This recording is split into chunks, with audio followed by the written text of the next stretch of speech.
Hello in there, David with Zelectric here.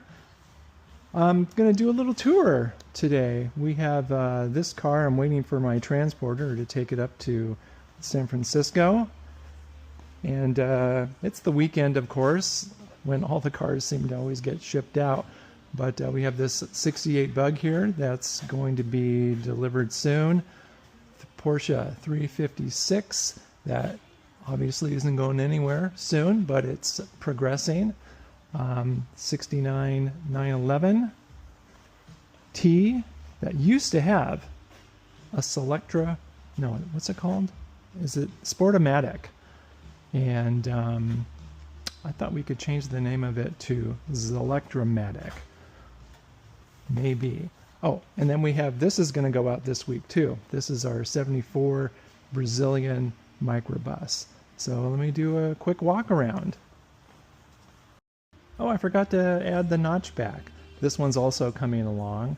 This is a 64 original owner car from the San Francisco Bay Area.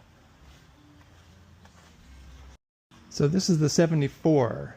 Yes, Volkswagen in Brazil produced the split window design buses in South America. They were 15 windows, meaning they had all the windows across here and this cute little curved guy in the back. What I don't know is if they came originally with this roof. I think these were all grafted in afterwards, meaning they cut holes in the roof and they for the skylights, and then they cut a bigger hole for the sunroof.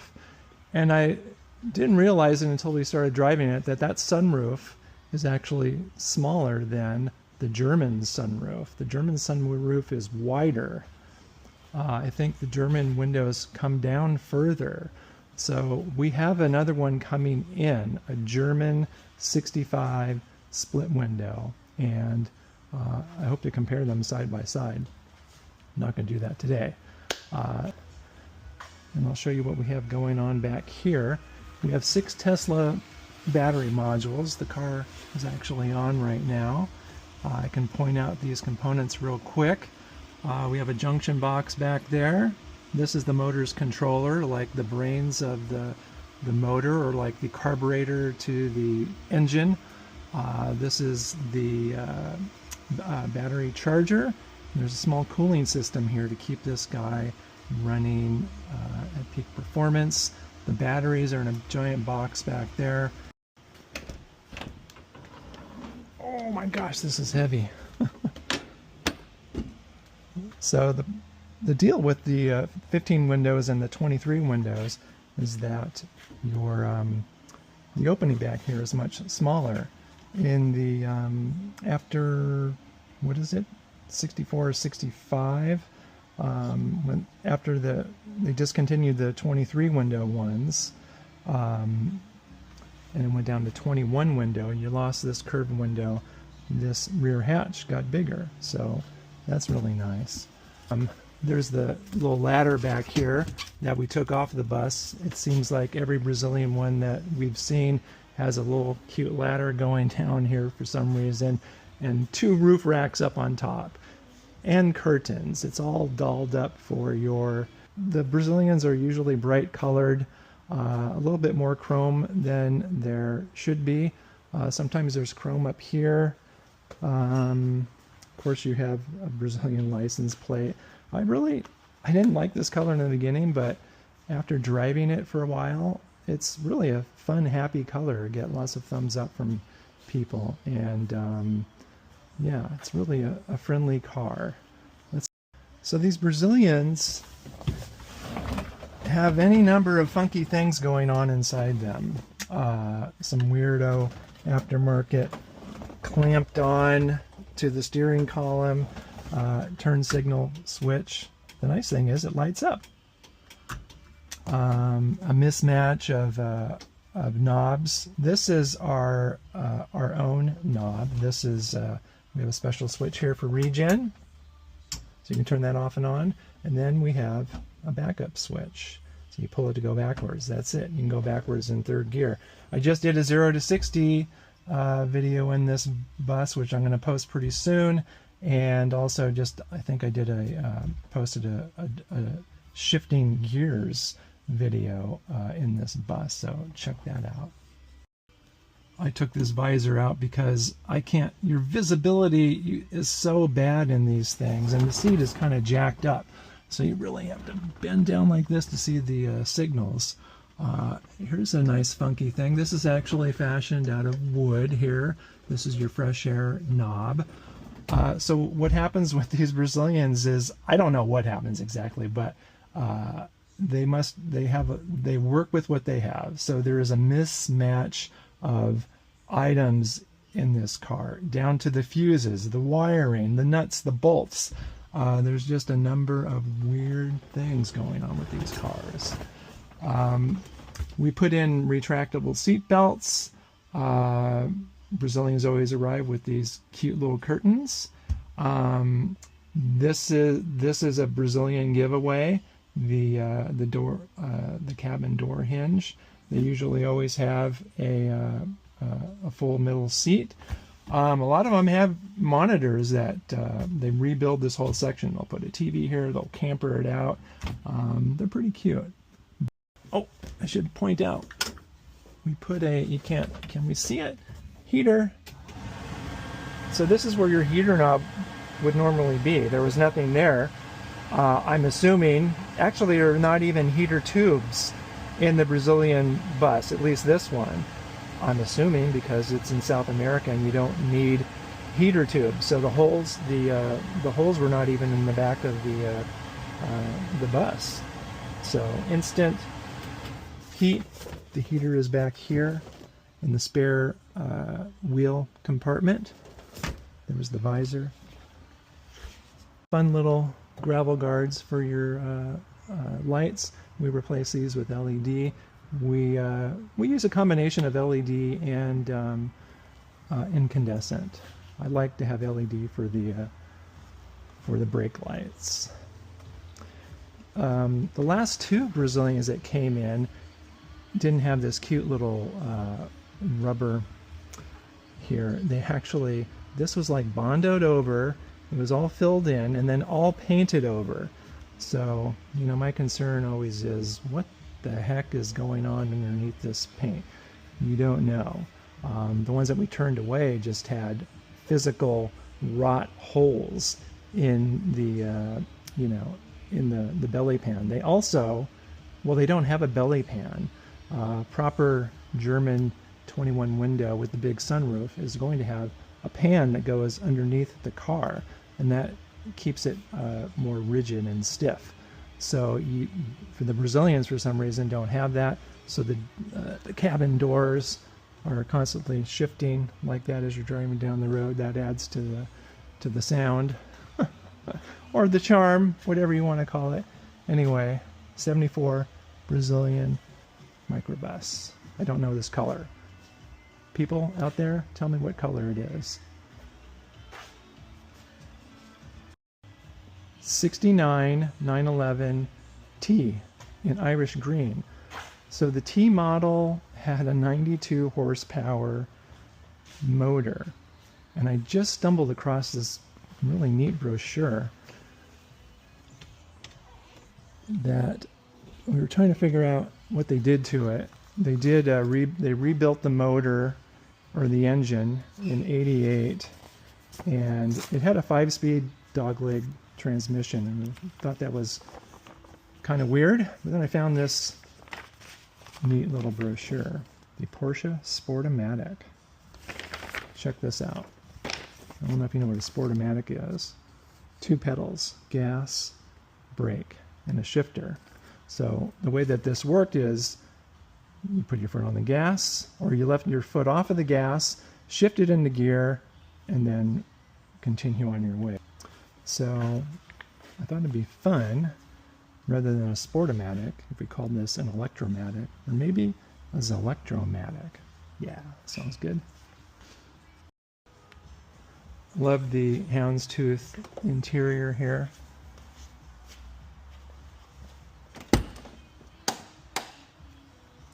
Let's hop in. Foot on the brake. You hear pumps come on in the back. There's some fans back there. Because this car is liquid cooled now. The Tesla motor is a liquid cooled motor.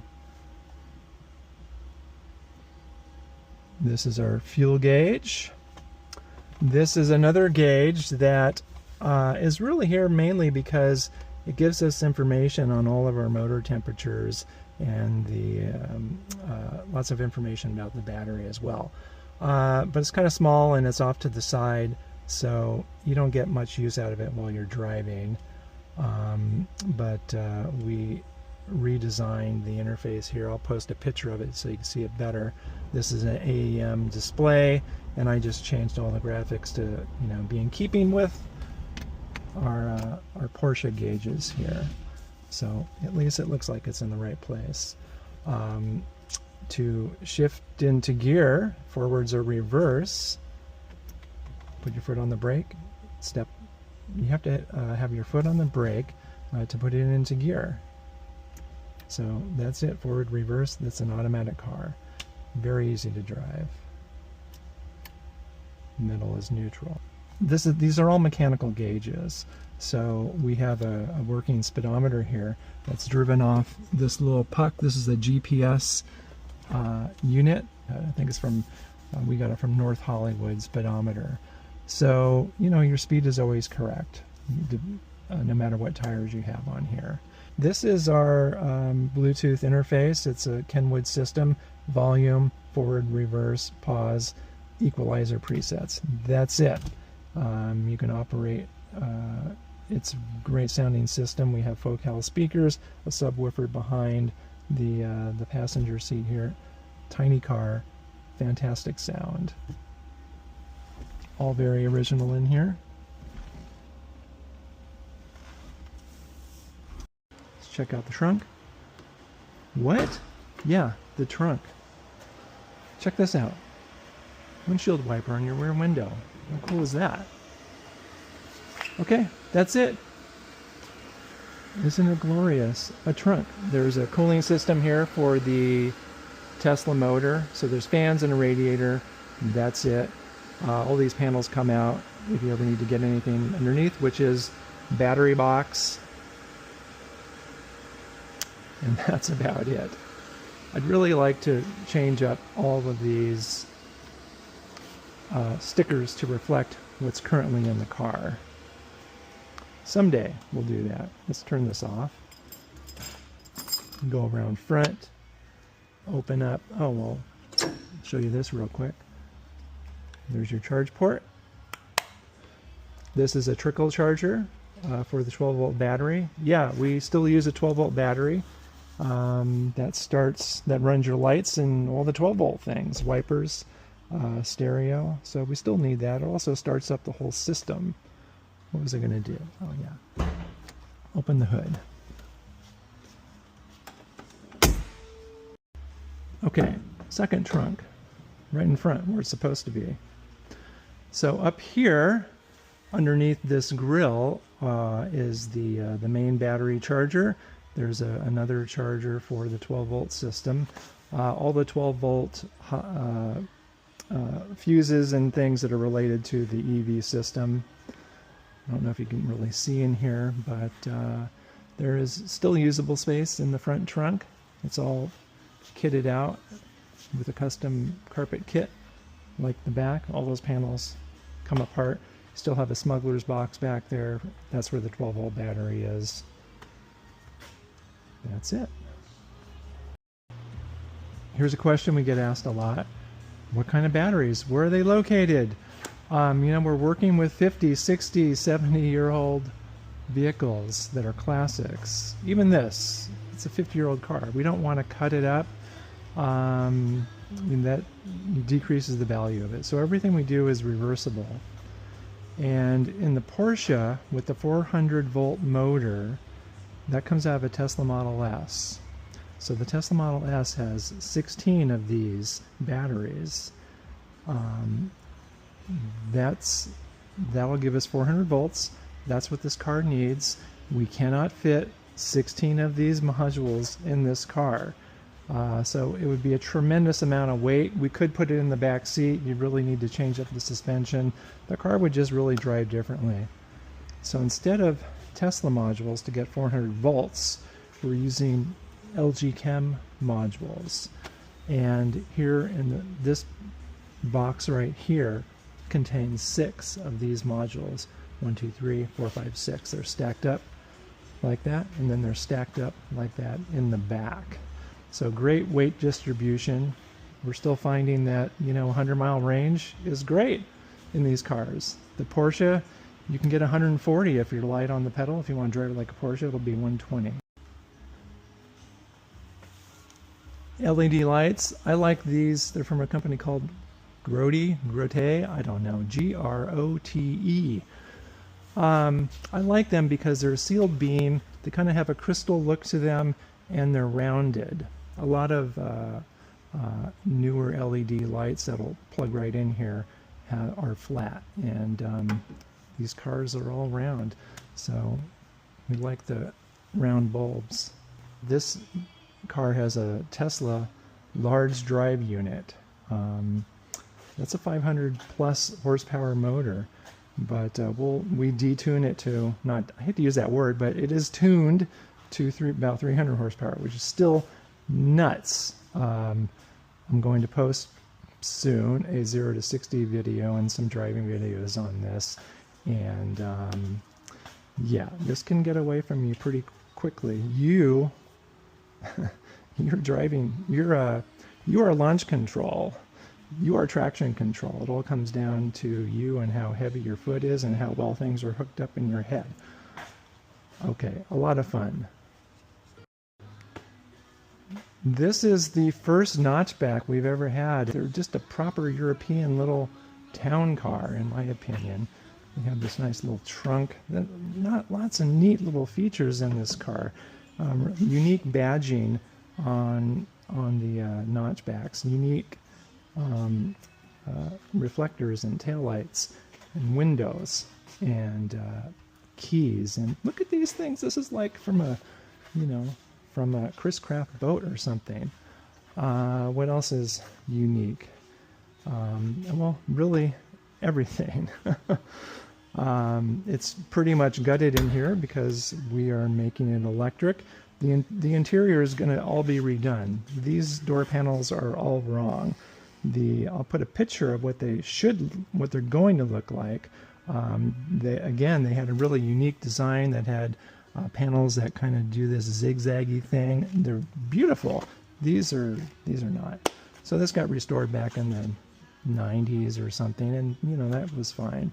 There's better products now. There's better kits out there from I think ISP that makes all the bits and pieces for your Type 3. The unique thing about the notchback is it has this cute little trunk. And the motor is back underneath here. And it's a specially designed flattened motor for the Type 3s. So this started, I think it started in '64, maybe earlier. I'm sure somebody can bring me up to speed on that. Had this wonderful hole here that we were hoping we could use for a charge port, but it's not going to work because the hood is going to crash into it.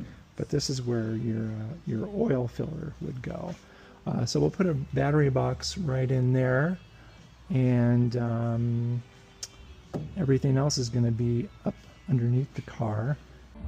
Well, my Ray-Bans ran out of power, so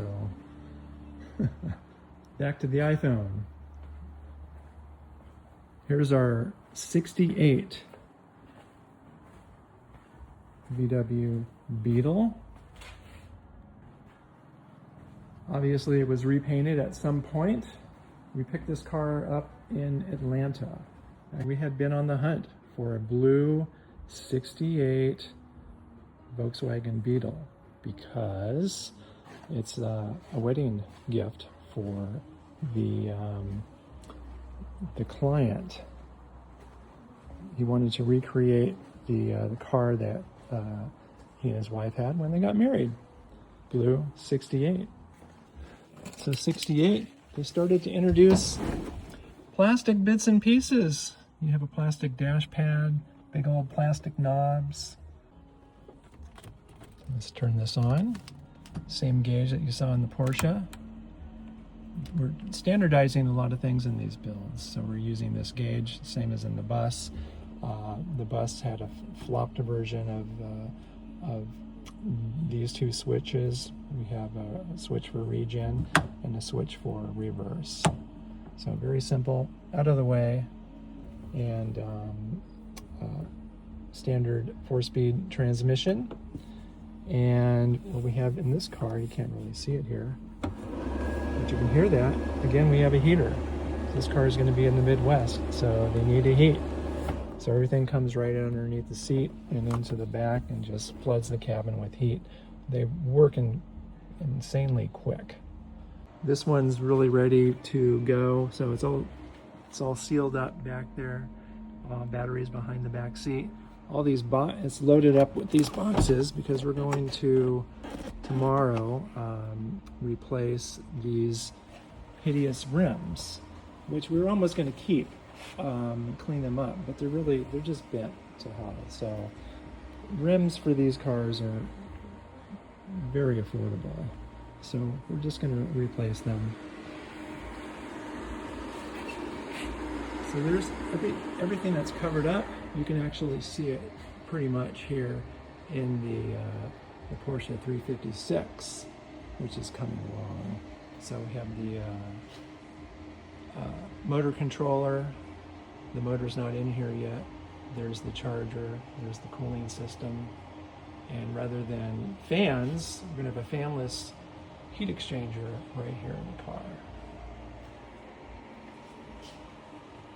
We completely rebuilt a lot of the suspension underneath here. We worked with dirt and asphalt here in San Diego, and this is a Rod Emery transmission. We were going to put a Tesla motor in this, but it's too invasive. It just requires so much effort and cutting of the body to do it. So we didn't want to mess with that. So we're going to put the same motor that we have in here, up in here. It's 120 horsepower. It's going to be awesome.